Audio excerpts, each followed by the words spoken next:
No matter if points are gained or points are lost, there will be much to discuss. For analysis regarding tonight's Winnipeg Jets game, here are Dave Manouk, Ezra Ginsburg, and your host, Drew Mandel.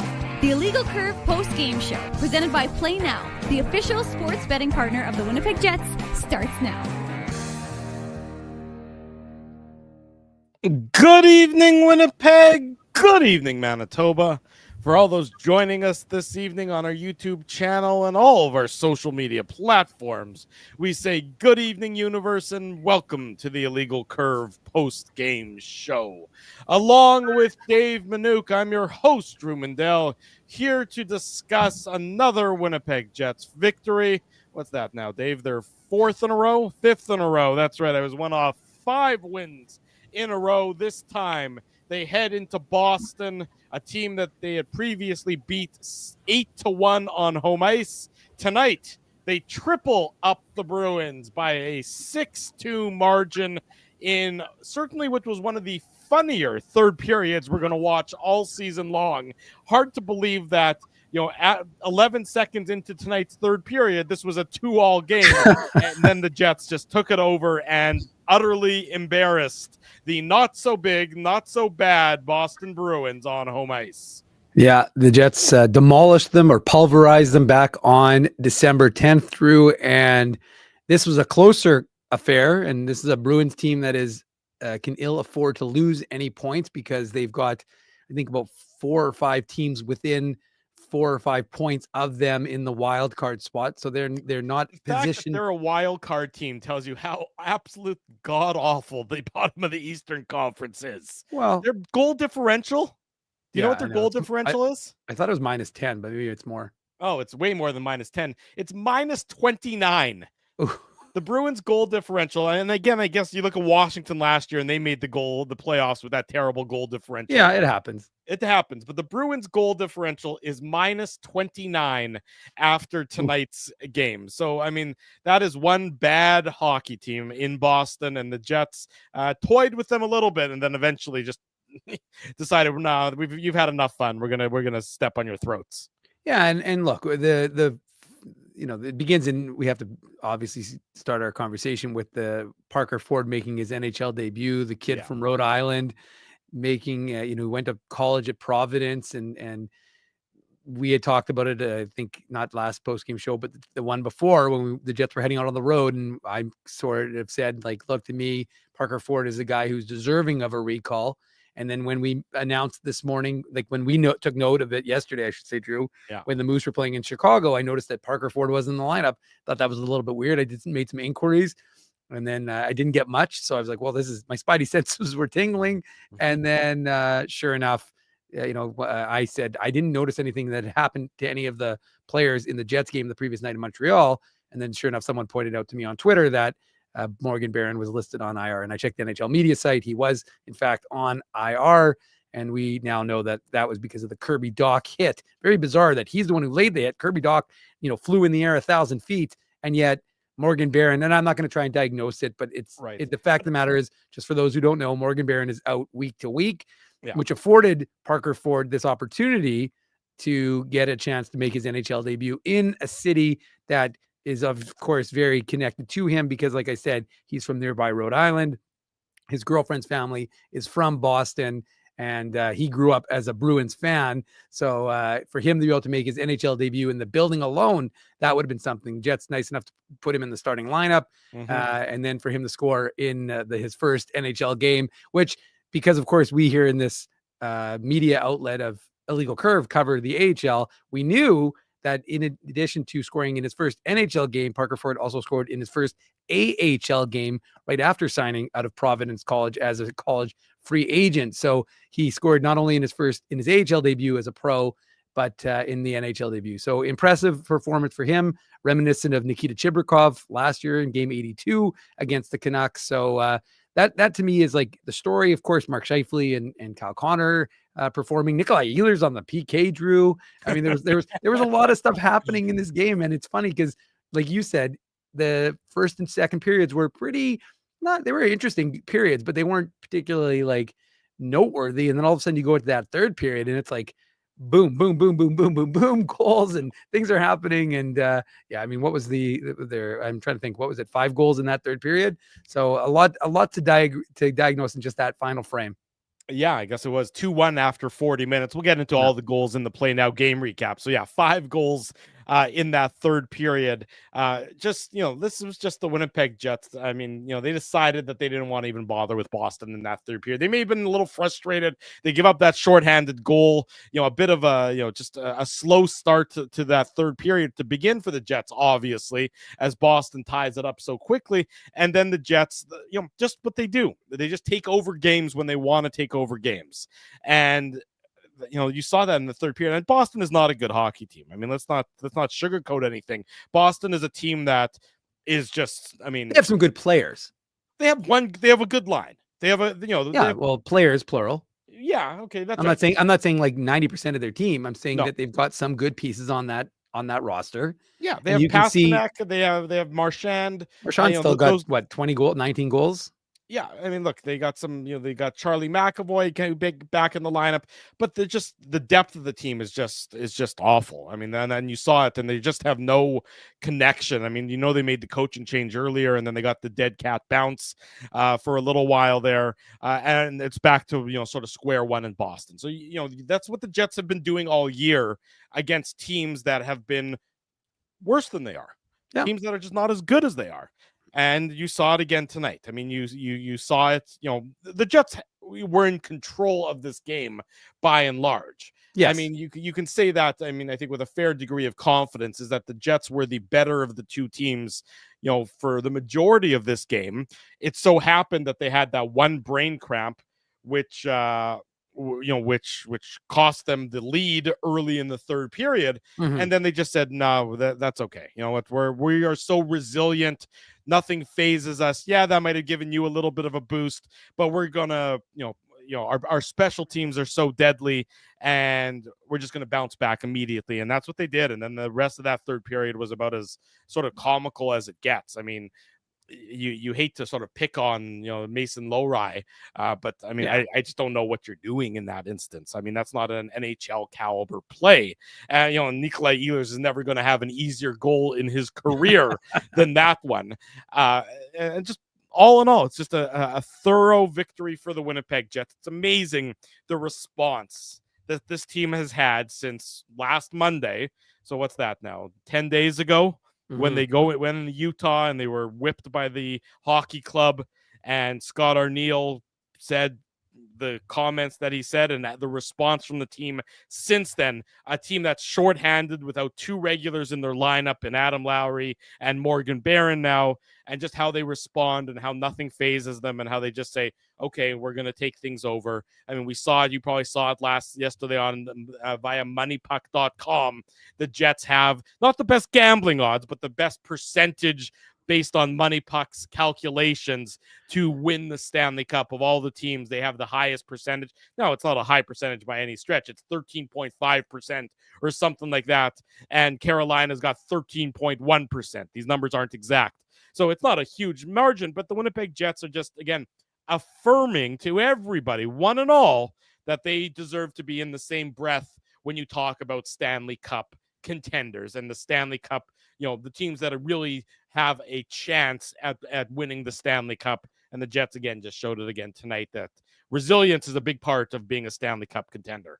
Well, and I think that also the fact of the matter is that we've talked about the depth on this hockey team, Drew, and you just mentioned it. Adam Lowry, who at one point was your second line center, has, been out of the lineup and is out of the lineup, we expect, till at least after the Four Nations, which would be around February 22nd when they play, is it St. Louis in St. Louis? That's correct. So, that's also a Boston Pizza night. We're going to be live at Boston Pizza on that night. So mark it in your calendar. Put it get in your everyone calendar. Excited. Take 2 weeks off. We'll be back at Boston Pizza on the 22nd for the Jets and the Blues. There you go. So, I mean, it's not a small thing given the role he was elevated to, that and the role he plays is in terms of shutdown, in terms of just being the leader on the ice, and you require other guys to step up. And so the Jets' depth got tested, and then Morgan Barron. I mean, we talked about how good that that line had been.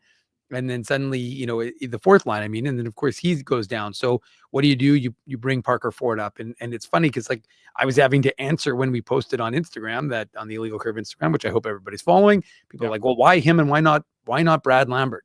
And I said, well, it's the role. I said, first of all, and then this is before I said there's a number of factors. I said one is the proximity. The fact is, as I already expressed earlier, it's the fact that he's a Rhode Island kid about to make his NHL debut in a city that's important. But more importantly, the nostalgia aside, we know that organizations generally don't make decisions.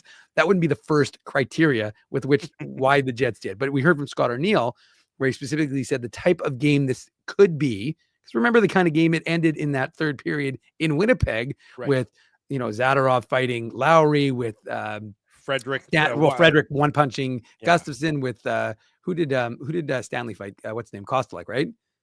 I don't remember, but I think it was Kostelek. Sounds right. So you had a potential for a more physical game, a game that's going to be played with a little more edge, and that's not Brad Lambert's game. I'm not saying it can't ever be. It's not right now.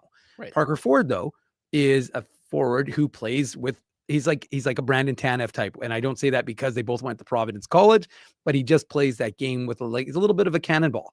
And the truth of the matter is, and as I said two games ago, Drew, when we talked about who would be a recall option, and I said, well, Parker Ford, 7 goals in his last 9 games for the Moose, which, by the way, I heard a lot on the broadcast. It could have been like credit Dave M. But anyways, no, we don't need to credit Dave M. You have to keep the ego in check. I'm texting Dan Robertson immediately. Be like, Dan, I need a shout out the next one. Just know what? He was going to give you the shout out, but because Kevin Sawyer stole his glasses, he couldn't read the notes that he put on his piece of paper. That's the only reason why you didn't get the shout out there. Okay, fair enough. That makes a lot of sense. But anyways, the point is that he is the kind of player who, is and all that. We talk about options. Brad Lambert is a top 6 guy. You don't want Brad Lambert playing in the fourth role. That's not where he's suitable. Now, folks would say, well, then bump Nemesnikov down to the fourth line and put Lambert on the second line. But like I said, for this type of game that this was going to be, and look, here's the reality, everyone. The Jets still have 3 more games before the Four Nations. Right, Drew? 3? Like they have the one more against Washington. Washington Saturday, Tuesday, Carolina, Friday against the Islanders. So you got 3 more games. I would be shocked if Brad Lambert doesn't play in at least 1 or maybe 2 of those games, because the fact of the matter is you can, and we'll see. I could be wrong, because maybe they really are happy with what Parker Ford did tonight and with that role. So I'm not saying for sure, but I'm just saying that, look, with Adam Lowry out and with Morgan Barron out, there will be opportunity. We'll see. But the fact of the matter is this made a lot of sense for Parker Ford for a variety of reasons. And we saw it. And the organization got rewarded with him getting his first NHL goal. Yeah, exactly right. And further to your point, which I agree with everything that you just said, thank you. These, there's 82 of these games. Anytime you can maybe give a little bit of juice to your lineup and your locker room 100%. and your dressing room by maybe rewarding a kid like Parker Ford, all the guys in the dressing room, even the ones who were drafted high, the first round picks, can relate and appreciate a guy who was undrafted, who had to do this the hard way. So you put him in the lineup when you get the opportunity to do so, especially in a home game, relative to where he grew up, and it juices the whole lineup. Did you see the bench? Did you see Neil Pionk jumping up and down when Parker Ford scored? Never mind Parker's own family and the crowd. The bench feels that. The dressing room loves that kind of thing. So if you can give a little bit of juice to a game, to make a ho-hum game against a ho-hum opponent, albeit an opponent that you used to have some real credibility as one of the top teams in the league, you do that, and that's what Parker Ford did. I thought that the Jets handled that right. I thought the Jets, by the way, handled ignoring Trent Frederick also to be right. I know a lot of people were thinking Logan Stanley, he's going to go after Frederick, or there's going to be a tilt between the two of them. The Jets score very early in this game, which we'll get into momentarily here in the Play Now game recap. The Jets score very early. You almost have a 2-0 lead in the blink of an eye before the Morrissey's goal is called back. Then, of course, you do make it 2-0. There's no reason to bring Boston into the proverbial fight.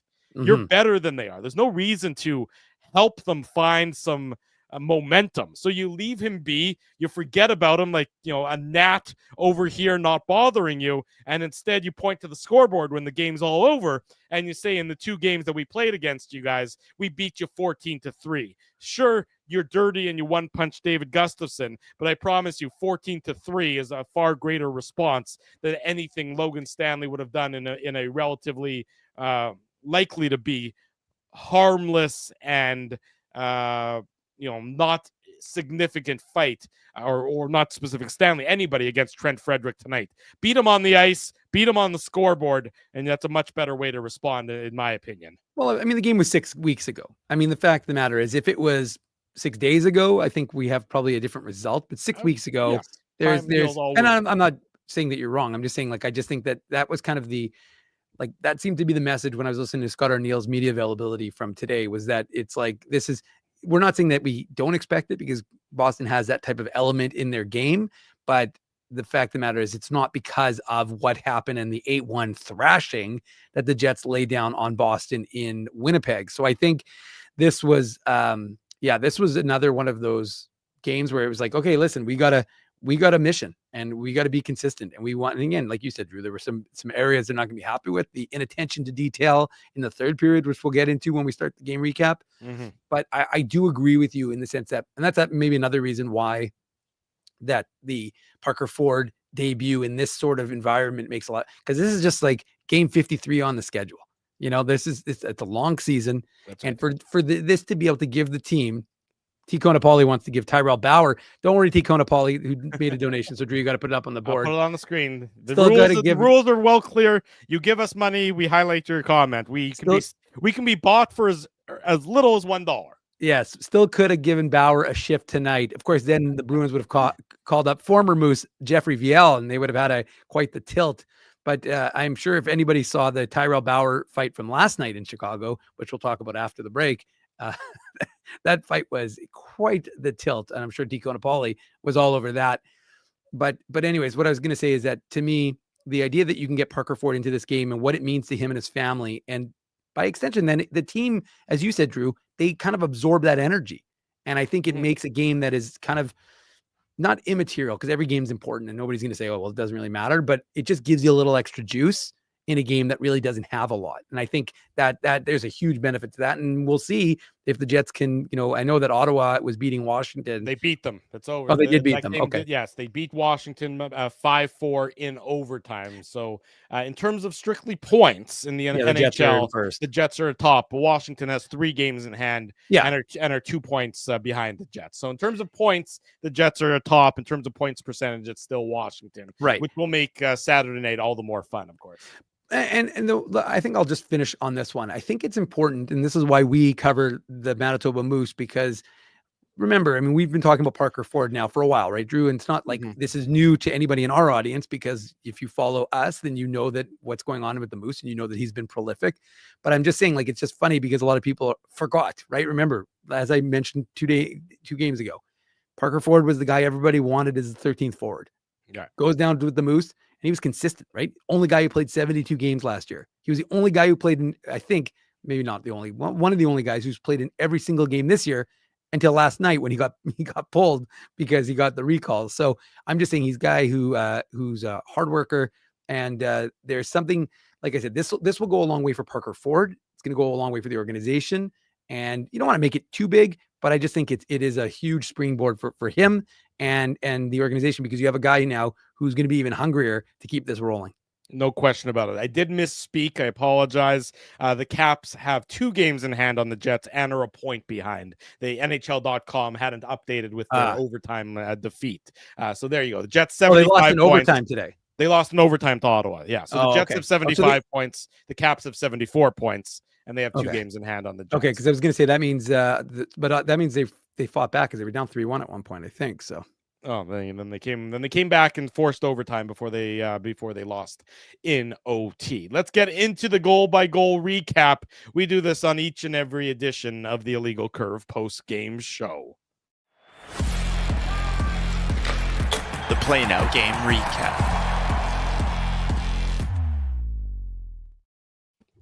big thank you to our friends at Play Now for their continued support of the Illegal Curve post-game show. Learn to bet with Play Now, the official betting partner of the Winnipeg Jets. Sign up and get up to $250 in bonus bets. Conditions apply. 18 plus. Enjoy responsibly. Coming into tonight's game, the Boston Bruins had a penalty kill that was in the bottom of the league, not the absolute rock bottom. Their success rate was 75.8%, which put them at 25th in the NHL.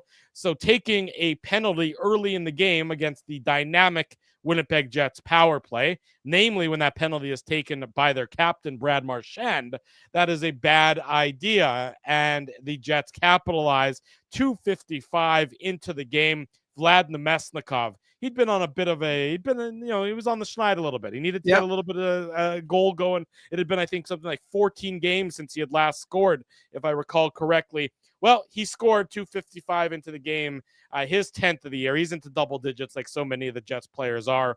Assist to Nino Niederreiter, assist to Cole Perfetti. It's not only the top power play that does it for the Winnipeg Jets. Sometimes it's the second unit as well. Not a lot of flash here, but effective winning puck battles, and Vlad Nemesnikov depositing the loose puck past Jonas Korpisalo to give the Jets the 1-0 lead. And the thing about power play too, Drew, that is so impressive. And I remember early in the season, I don't know what the splits are right now in terms of goals. I would imagine there's a bigger disparity than there was for a while, because for a while it was fairly close. Mm-hmm. But why what PP2 does is impressive is because they do it with a lot less time.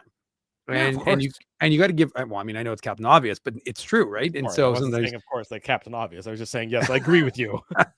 Okay, but I'm just saying that. So you see what these guys are able to do with this time, and they have diggers, right? You've got guys like Alex Iafallo and Nino Niederreiter who are in front of the net, and you've got Cole Perfetti, who is very good at distributing. And look, do I think that was a pass by Nino Niederreiter to Vlad Nemesnikov? I think no. I think he was trying to curl it in front so he could get it to the front of his stick and take a shot. But at the end of the day, a little Gabriel Velarde style. But at the end of the day, it doesn't really matter. It ends up in Vlad Nemesnikov, who is completely left open. We often talk about what Jets are doing when you're not paying attention and you're puck watching. Well, the Bruins are guilty of that on this play. And Vlad Nemesnikov gets into the double digits, gives him 10 goals in 53 games for him. And considering he had, I think, 11 and how many he played last year. I can't remember how many he played last year. He's having himself a good season. And though, as you said, Drew, it's been a while since he had scored his last goal. Yeah, 1-0 for the Jets, exactly how you want to start the game. They appear to take a 2-0 lead. It's called back. It's offside. Josh Morrissey. Just a bit offside. Just a smidge offside. Not sure how the Cole Perfetti should do laps for costing Josh Morrissey a goal on that one. Yeah, well, that's okay. I'm sure he'll make it up to him. He'll buy him a beer or a steak or something like that. In any event, it became 2-0 just under 9 minutes later. So it's 2-0, barely over the halfway mark of the first period. Mark Scheifele, his 30th of the year, assist to Neil Pionk and Dylan Samberg. And, one of the things that we've heard the Jets take such pride in and have been so good at this year is puck retrievals. Yeah, is winning puck battles. And this is another one where the Jets are able to get a puck retrieval. They move it around. Gabe Velarde moves it around to Dylan Samberg at the point, and then Samberg over to Pionk, and then Pionk gets the shot on net, and Mark Scheifele with the great eye-hand coordination. At first, I thought it was just a whiff by Korpisalo, and then you see on the replay that Scheifele gets his stick on it and deflects it past the Bruins goaltender to give the Jets the 2-0 lead. As I mentioned, this coming at the 11:31 mark of the first period. And what's the key to this play? The key to this play is that they're not rigid, that they're fluid, and that they're not staying in one spot because, okay, the center has to be here or the winger has to be here. They're able to switch. And so because of that, Mark Scheifele finds some spot. And I mean, look, I don't know exactly what Zadorov is doing there because he is he's not even close to Scheifele. He's a good 4 feet away from Mark Scheifele. Yeah. So he's creating a screen on one end. And the truth is, and why it's such a critical play is that even if Scheifele deflects that and he doesn't score, Gabriel Velarde is set up right beside to put it into the empty net because the Bruins D-man is not covering him either. So I mean, look, it is a great play by the Jets, but it just goes to show you how poor the Bruins D is on this play because they don't give Korpisalo any help there because Scheifele and Velarde, two of the most dangerous guys in tight, are left wide alone, and so or wide open. Sorry, and so Mark Scheifele gets the stick on it. It's a beautiful deflection, like you said, Drew. Wasn't sure when it first went in, but you saw it on afterwards. And look, he becomes the first Jets player to get to 30. He's got the second most goals in the NHL, which is not too bad for a guy who wasn't considered good enough for the Four Nations. And I think. Well, he's on pace for 46 goals, maybe more actually after he got his second of the game. But this is a guy who is, again, he's more of an assist man than a goal scorer.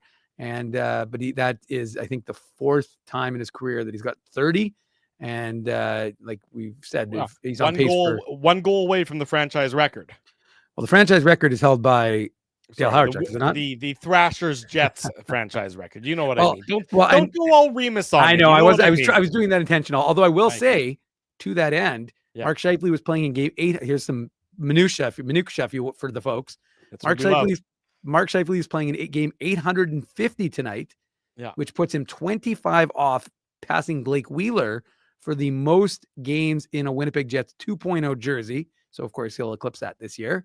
And he is 101 games away from eclipsing Thomas Steen's mark of 950 games in a Winnipeg Jets uniform. So that one he'll accomplish next year. But he is not next year, the year after that. He'll do it next year. He's got 30 games left this year, and then 80 so he'll do it next year. Yeah. So that's, but my point is that, that's not insignificant. And then, of course, with this contract, he will get way past both those numbers to set the new benchmarks. No question about it. For those of you just catching up, welcome to the Illegal Curve post-game show. Drew Mandel, Dave Manouk with you. It's presented by Play Now. We're talking about the Jets' 6-2 victory tonight over the Boston Bruins. If you haven't already done so, be sure to smash the like button, subscribe to the channel. That's the YouTube channel. Make sure you're put on your alerts so that you get notified at each and every time that we go live. And, of course, be sure to subscribe to the podcast as well, as we do this after each and every Winnipeg Jets game. And again, on Saturday mornings. There is a trade brewing, not involving the Winnipeg Jets. It involves the Calgary Flames and the Philadelphia Flyers. As soon as we have the details of that trade, the final details, we will bring that to you. Andrei Kuzmenko is going to go from Calgary to Philadelphia. Sounds like Jacob Pelletier is also going to go. Not sure what's going back to Calgary, but as soon as we have that information tonight on the post-game show, we will let you know on that front. So 2-0. Is that because like we're not a Flames team, but because they were an Atlanta-based team, we got to cover what they do as well? No, just anytime a trade happens while we're on air, it's worth mentioning. You like to be able to say there's a trade to announce. Exactly. I don't think I say it like that. That was the Bettman. I know. Okay. As 2013. As long as that wasn't me. No, that was a Bettman. It wasn't a good Bettman, but it was it wasn't a Drew. It wasn't a Mandel. No. Bruins cut the lead in half. 2-1. Brad Marchand. He was noticeable tonight. Sometimes good, sometimes bad. Sometimes Josh Morrissey and Dylan DeMello would both agree after they tripped into the boards. Well, Marchand has a way of doing that. At least somebody on Boston showing some heart. He gets his 19th of the year, assist to Elias Lindholm and David Pasternak, that at the 15:34 mark. It's on a power play. It's not a smart play by Vlad Namestnikov. He takes an offensive zone holding penalty. Keep both hands on your stick, and the refs don't make that call. But once he removed one hand and he put it on the Bruins player, you could sort of foresee that call happening. And to the Bruins' credit, they capitalized quickly on this one. So it took them all of 16 seconds. That is Winnipeg Jets-esque in scoring that quickly. Great shot by Marchand to beat Connor Hellebuck, cutting the lead to 2-1, and that's where the first period ended, at that 2-1 margin, Dave. Well, I mean, it's all about the screen. Dylan Sandberg's got to clear the front of the net because you just can't leave. I think it was Lindholm who was taking away the eyes of Connor Hellebuck on this one. First of all, Brad Marchand, excellent shot. But, if you're Dylan Sandberg's an excellent player, and he's trying not to create a screen, but he's got to realize that, or take a look. I mean, he took a look over his left shoulder, looks on his right, and just allows Lindholm to stand there. The problem is Connor Hellebuck can't see anything except Lindholm's ass. Right. So he can't see anything, and he's completely obstructed. So I think Sandberg's got to clear the front of the net there, because it's just an obstruction if you're not, and Connor Hellebuck has no chance. It's a great shot by Brad Marchand, and it cuts the lead in half. Yeah, and Neil Pionk's caught a little bit in no man's land on this play as well. Look, it was a good power play goal. It was a hell of a shot. Hell of a shot. It was a hell of a Absolutely. shot. Brad Marchand. I mean, he's got 19 goals. He's 36 Yeah. years old. He's got 19 goals. Still, He's he an still can get excellent it done. player. Yeah, He can still get it done. There's a Let me reason tell why. you, everybody would want him on his team. You might not like him. Everybody would want that guy on their team. I would agree with you. 2-1 after 20 minutes. Second period doesn't see any scoring. So it remains 2-1 after 40 minutes. A second period that, I thought was pretty ho-hum for both teams. I thought that was effective for the Winnipeg Jets, sort of based on you're playing on the road. You sort of want to keep things simple, keep things minimalized. They had the power play opportunity. Charlie McAvoy taking a slashing penalty. Jets aren't able to capitalize on that. And then late in the period, Marchand takes that interference penalty, which allows the Jets to start the third period on the power play. And you're thinking immediately, okay, here comes an opportunity for the Jets to regain the 2-goal lead. Instead, the Jets give up a shorthanded goal for only the second time all season long. Elias Lindholm, his 9th of the year, assists to Pavel Zacha. It's a offensive zone draw for the Bruins, so they force Connor Hellebuyck to freeze the puck, make a nice save and freeze the puck, and then it's an absolute clean face-off win by Zacha. He beats Scheifele on the draw right onto the stick of Lindholm, and Lindholm makes no mistake wiring it past Connor Hellebuyck. Bang, bang, so quick off the draw on this one, and it's a 2-2 game, and you're wondering what the heck just happened. The Jets, a team that seemed like they were in control and potentially on the verge of making it a 2-goal lead, instead have the game tied up at 2 goals apiece. Yeah, and this is just it was just kind of like you said, Drew, it was kind of an unusual sequence. And oftentimes when a power play carries over from one period to the next, they always say it's a little unusual, but you have to give the Bruins credit. I mean, they get a clean face-off. It goes right to, I mean, it's weird because they've only got the 4 guys on the ice. And it was funny because it was almost like the person who was in charge of the score thing in TSN thought that the Bruins had a power play because they removed the power play from the thing as if the Bruins had scored, but it was like, no, it's the Jets power play. But look, it's just a clean win. And I think it was Kyle Connor wasn't able to get out and tie up a Lindholm stick quick enough. And it's in the back of the net before you can say what. So, I mean, there's not really a ton of analysis there because you can't really, it's just a clean win by the Bruins. Yeah. And if Kyle, I mean, we can't really malign Kyle Connor's speed because he saw it and he was evident. It was evident, in the game throughout the course of this hockey game. So it's just, to me, it's one of those plays where it's like, it's a perfect execution, I would say, by Boston, and it results in a goal in the back of the net. It does. And you're wondering, how are the Jets going to respond at this one? And then this is just what I love. I mean, you love to see this kind of response. So 2-2, Boston's feeling great. All of a sudden, it's anybody's game. The crowd's into it. Sure. I mean, you heard Frankie Corrado on the second intermission broadcast say, the Jets, they start the third. Frankie was sort of foreshadowing what was happening. He was saying, the Jets start the third, they get an opportunity to maybe to get that insurance marker instead of making it a one shot. One shot could tie the game. Well, that's exactly what happens. 24 seconds later, the Winnipeg Jets respond. And this is just what separates the mediocre teams or the average teams or the good teams from the great teams. Mark Scheifele, his 31st of the season, assist to Nikolai Ehlers and assist to Josh Morrissey.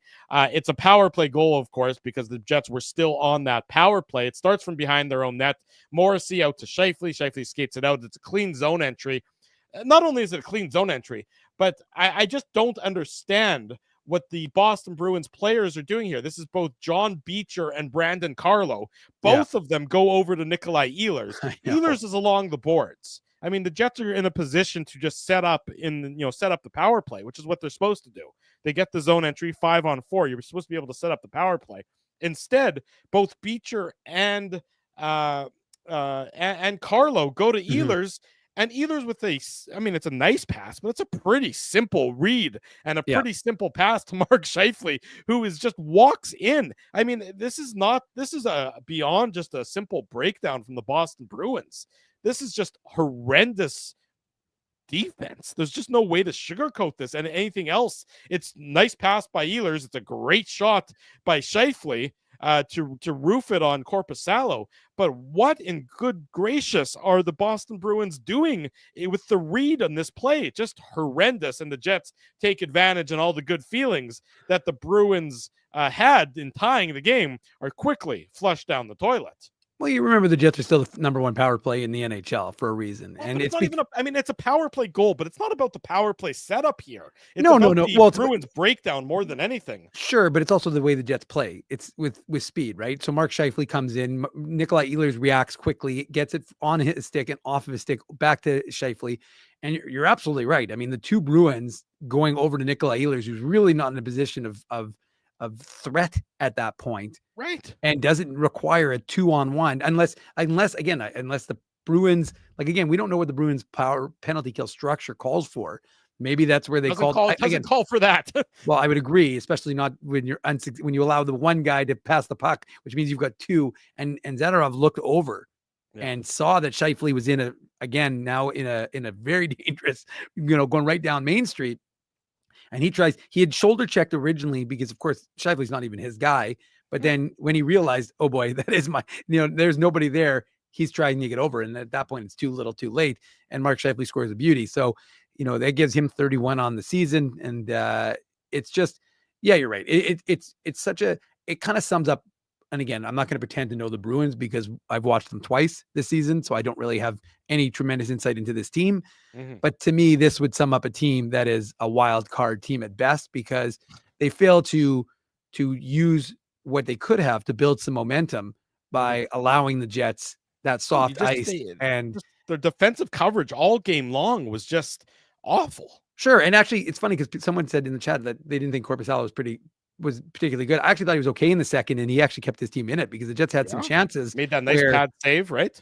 Yeah, so there were a couple of opportunities where the Jets actually could have really blown this game open.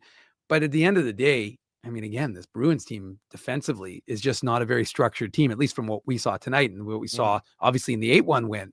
So this is a team that, is clearly not to the same level as the Jets. And then you're right, Drew. And this is one of those chances that this blows the game open for Winnipeg. I should say blows it open because it's only 3-2 at this point. Right. But it gets blown open about 42 seconds later.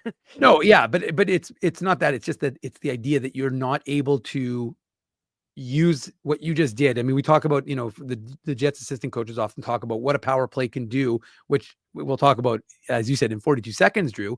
Maybe not literally 42 seconds in this time, but 42 seconds in game time.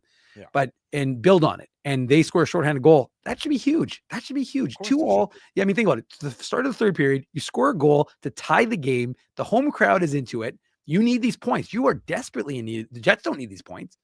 I mean, the Jets obviously want the points. The Jets aren't like, oh man, if we don't get these points, we're going to be in trouble. The Jets have won 4 in a row, right? And they're top of the Central. Mm-hmm. But the Bruins are barely squeaking into the playoffs right now. And you got all these other teams that are behind them. Right. And they make a great play. To their credit, they make a great play. That's what I mean. And the game. So then you think, okay, you got to tighten it up here, right? Yeah. And instead they don't. And the Jets take advantage, and credit to the Jets power play, and suddenly it's a 3-2 game. Yeah, 4-2, 42 seconds later, in one of the worst goals you're going to see all season long. I mean, it's just the only good news for Drew. The only good news for the Bruins is that they didn't score a third goal, and that ended up being the game-winning goal. I feel bad for Mason Lowry's 24 years old. He's played almost 100 games. He's been a regular in the Bruins lineup this year for the last couple of years. To be honest, he has to know better than to do what he did here. The Jets, are keeping the puck low in the Bruins zone. They have an opportunity. Cole Perfetti has an opportunity where he tries to jam it in on the side of Korpisalo. And Mason Lowry, gets the puck, and he has just a brain cramp that you're taught in junior hockey at a very, not even junior hockey, in youth hockey at a very young age, that skating the puck out in front of your net is not necessarily going to be a good suggestion.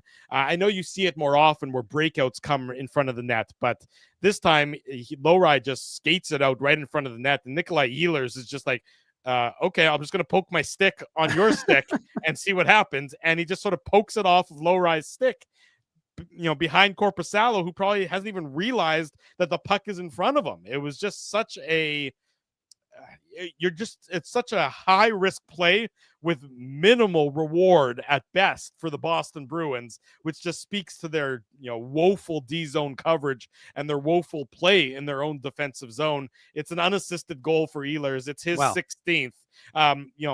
Looking at, and you know how NHL.com describes each goal. They say it's a snapshot or it's a tip or it's a backhand. They describe this goal as a quote poke shot, which I don't think you get very many poke shots in the course of an NHL season, but that's what Ehlers scored here. He scored a poke shot to make it 4-2 for the Jets at this point in time.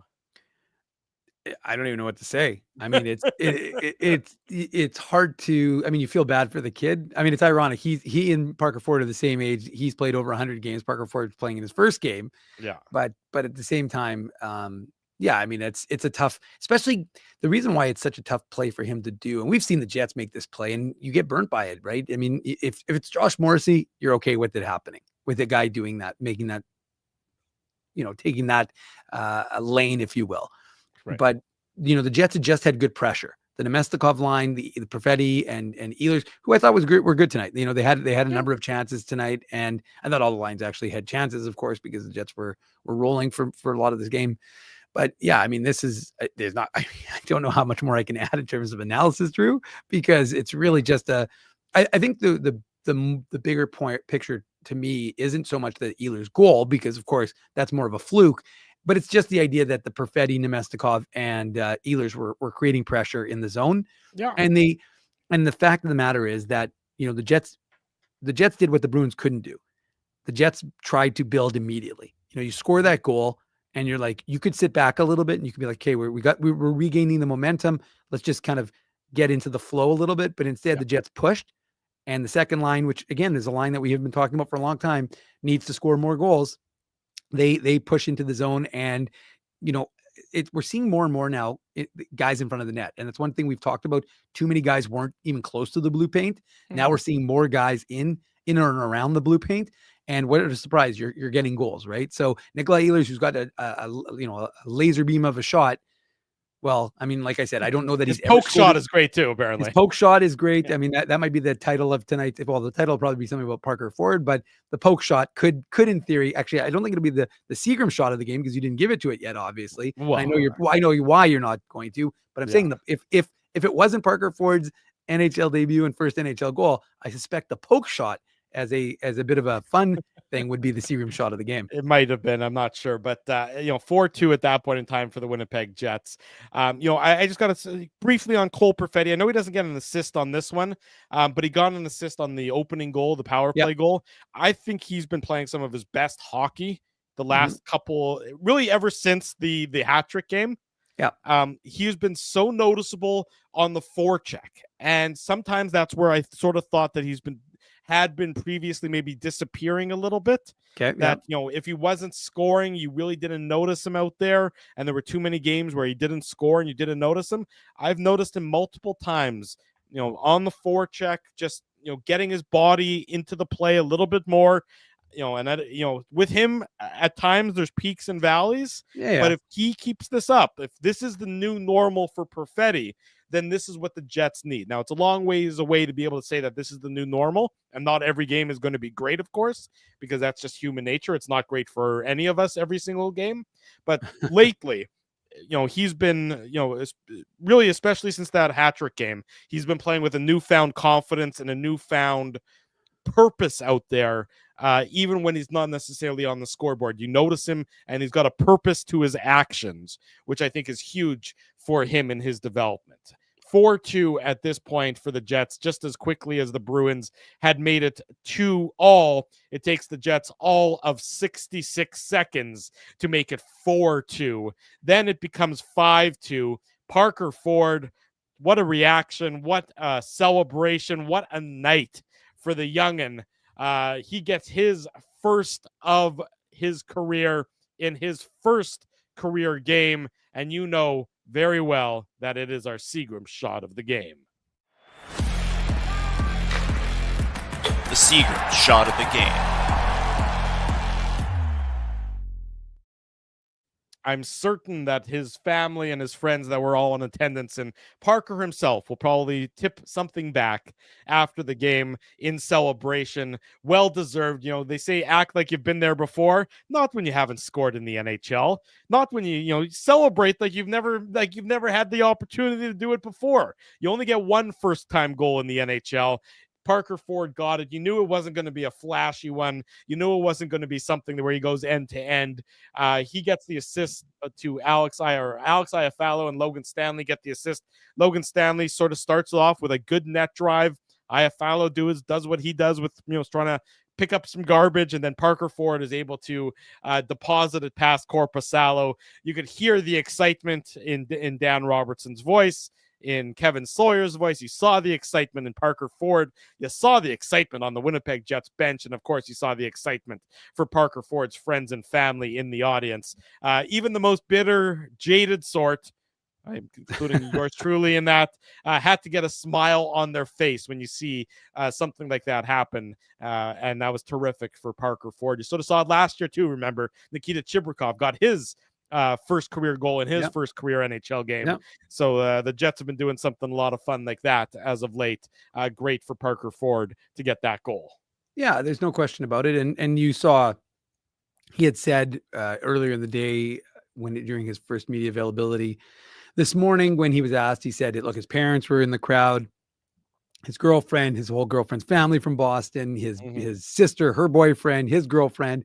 I mean, he had friends in the building. We know that the entire Friars hockey of Providence, college were cheering him on. Of course, he was the captain in his senior year. So there are a lot of people in Boston. They might be Bruins fans, but they were cheering on Parker Ford when he scored his first NHL goal in his first NHL game. Because look, just making it to the NHL is huge. Just getting a game in the NHL. I mean, we take it for granted because we talk about it all the time. And these guys, 99% of it, not 99%, but a significant proportion of these guys play a lot of games in the NHL that we cover. But the fact, especially on the Jets team, which seemed to have a very little turnover relative to some other clubs. But the fact of the matter is that, for Parker Ford to make his debut, to score in it, is such a huge thing for his family. And it's going to be so much more validation, right? Because we saw it with Nikita Chibrikov. Yeah. I mean, these guys get a hunger for what this means. The only thing that feels better than your first career NHL goal?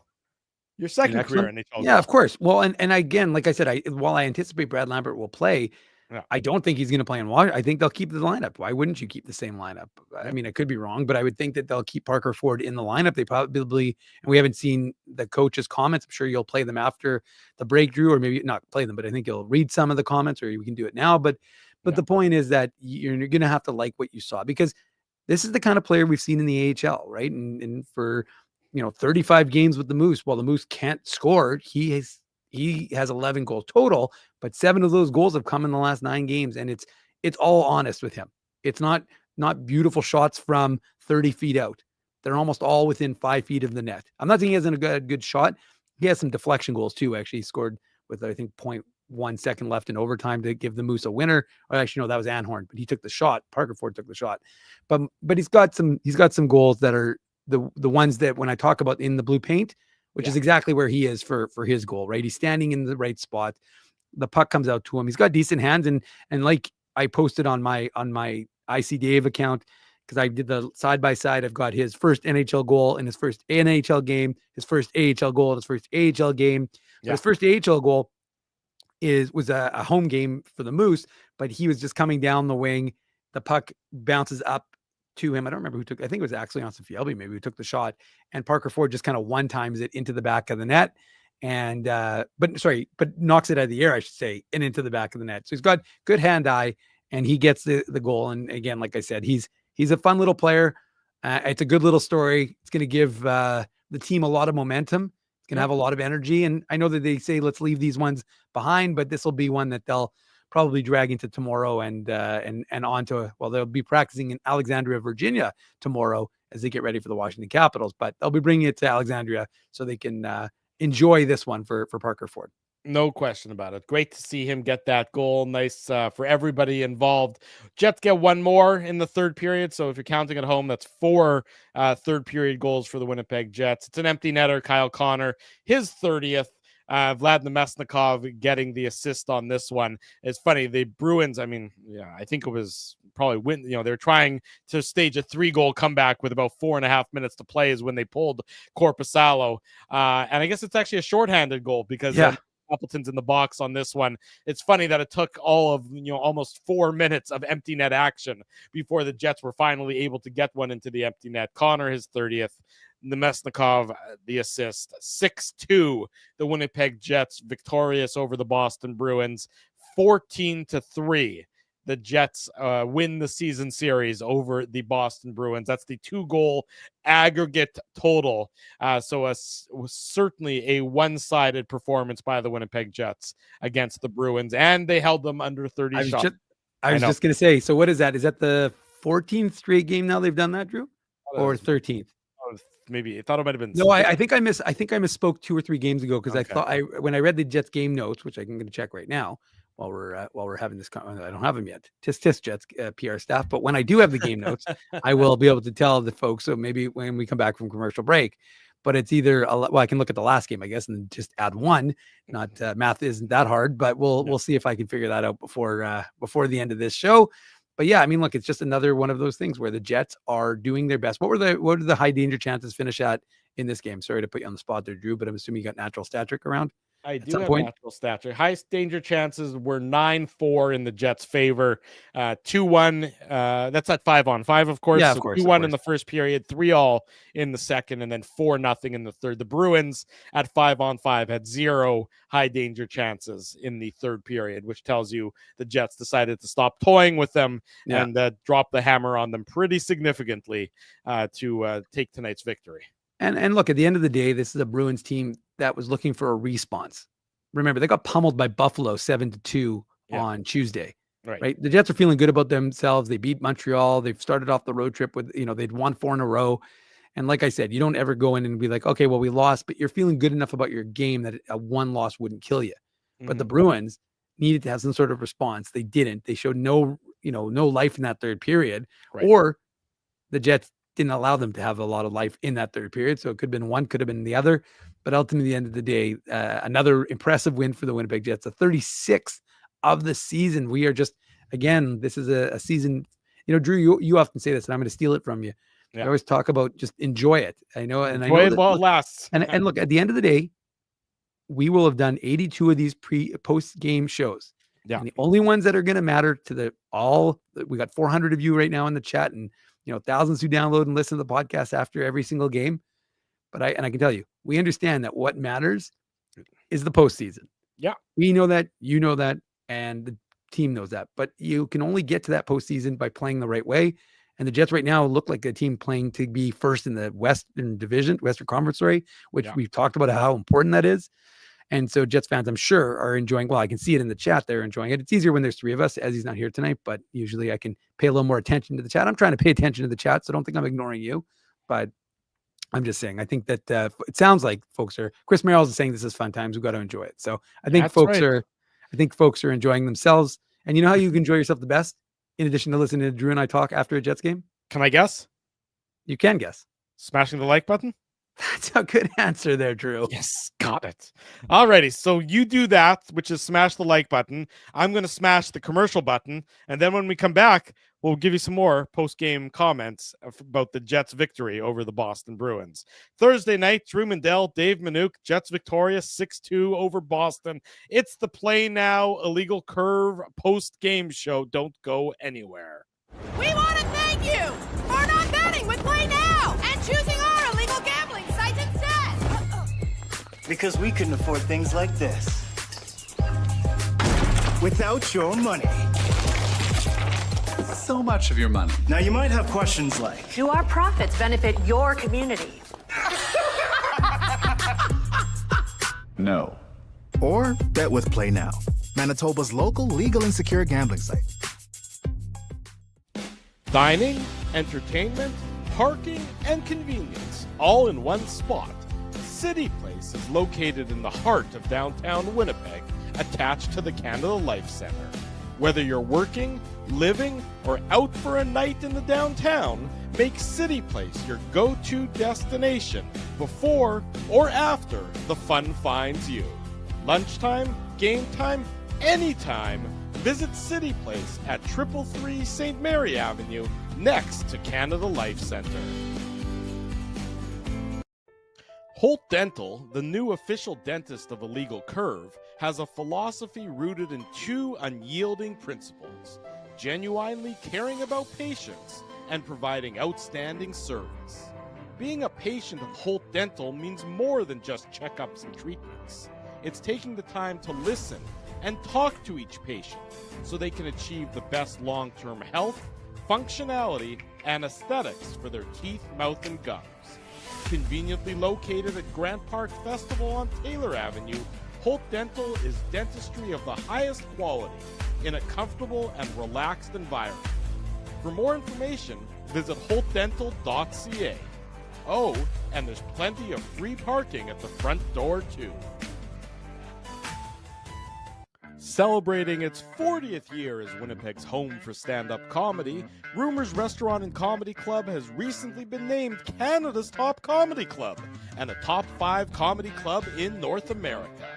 From birthday parties to date nights to fundraisers and everything in between, Rumors is your destination for the best and most affordable live entertainment Winnipeg has to offer. For more information on upcoming shows, Rumors' incredible promotions, and to purchase tickets, visit rumorscomedyclub.com. This January at Boston Pizza, every day is Pasta Tuesday. That means BP's famous pastas start at just $11.99 every single day. Create your own or go gourmet for just a few bucks more. Come on in for Pasta Tuesday pricing any day. Only this January at Boston Pizza.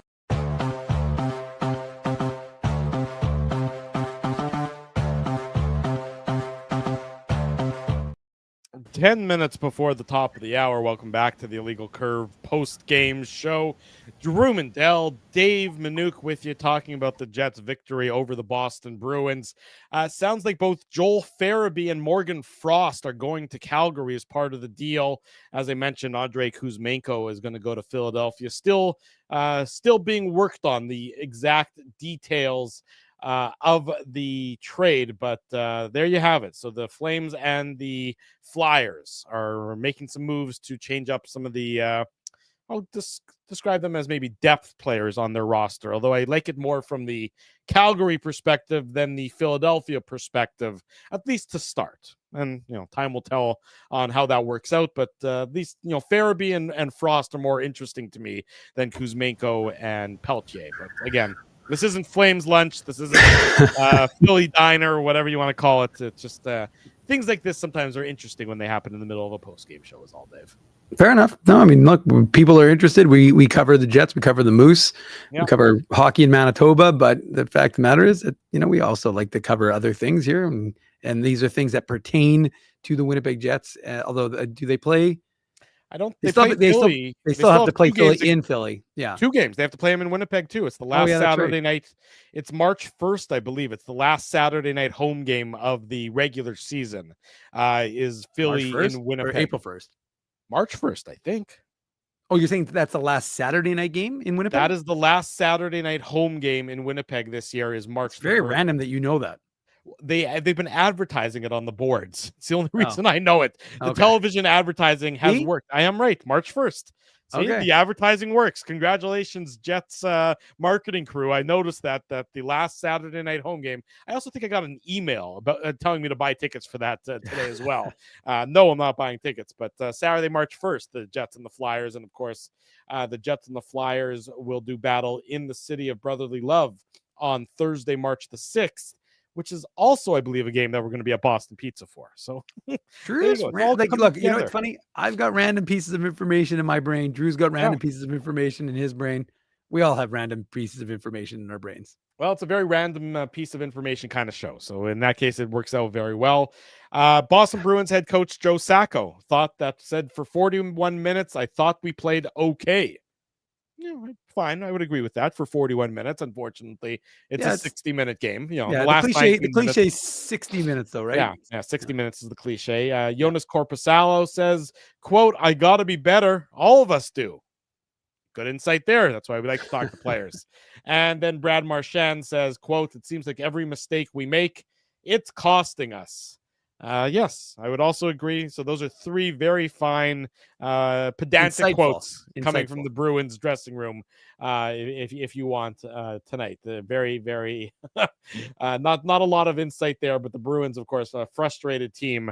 Yeah. Well, they're going the wrong way. Yeah, given tonight's results. Exactly right. They're going the wrong way. Scott Arneal talking to Ken Wiebe. This courtesy of Mike McIntyre's Twitter feed. Quote, that was fun watching Parker Ford's dazzling debut, says Mike. That was fun. Great to see for a hometown kid to come in and get a chance to do that in this building. I know him and his family are going to remember that for the rest of their life.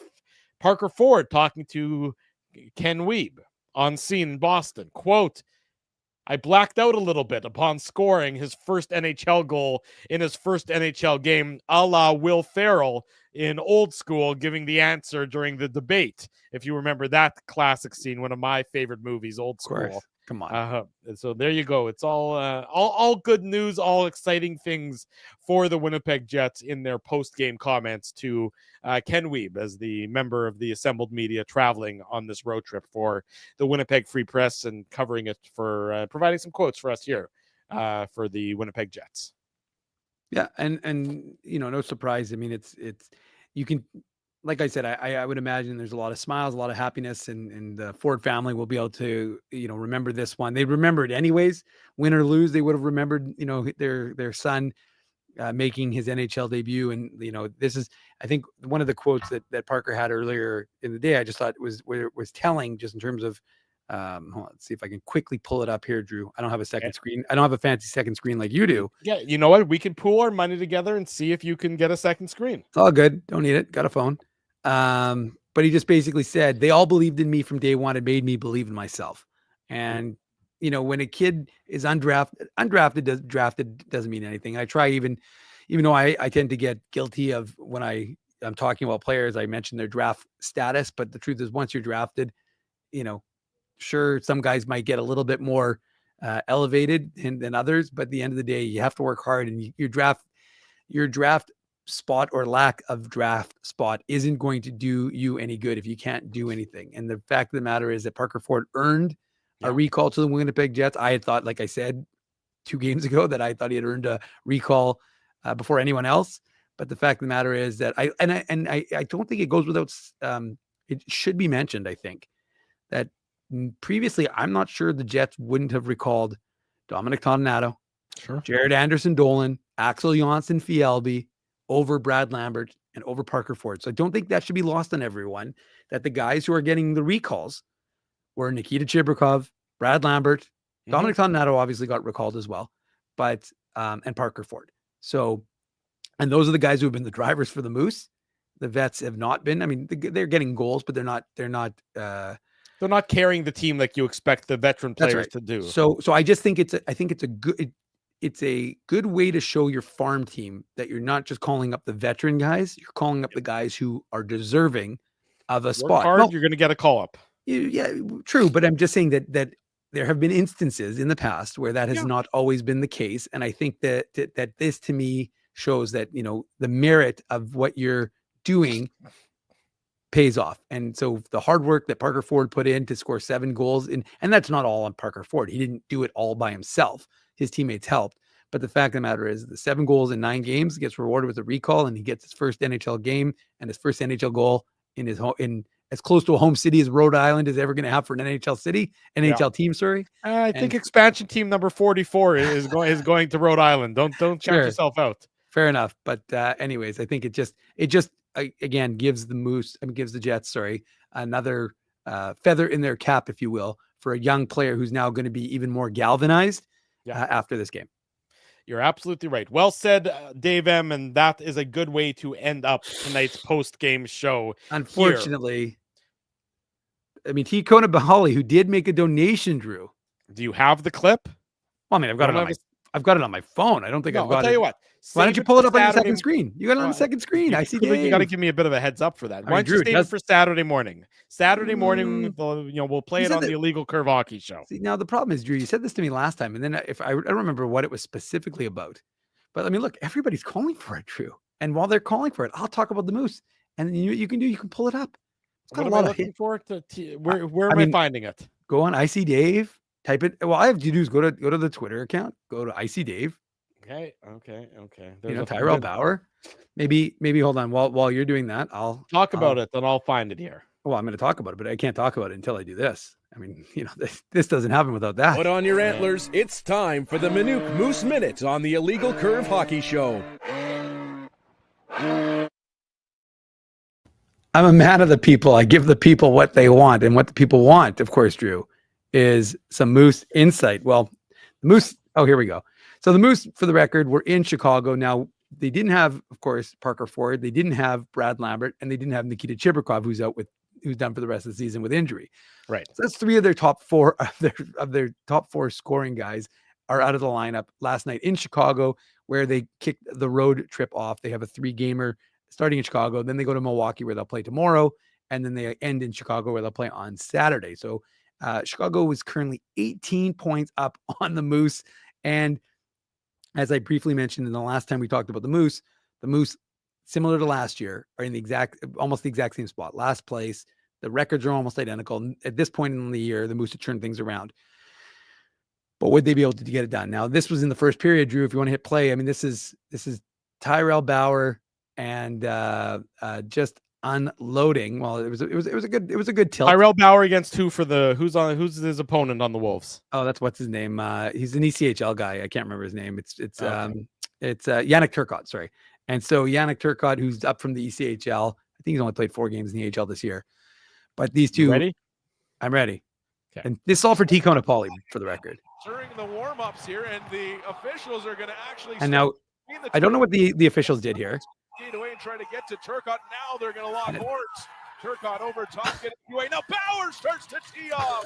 Swinging away are Turcotte and Bauer all the way down the opposite end now. You want me to keep, should I be doing play-by-play, or should I be letting Dan Fink do the play-by-play? I think let Dan do it. Shots early on. Now that was some fist of fury on from both guys. Top and gets Bauer flush. Woo. Goes over now. Bauer starting. This is an old school fight, by the way. Swing around a couple of times. Turcotte trying to keep him tight. Oh, he's Bauer hitting. Over the top. Oh yeah. Wow, he switched hands even.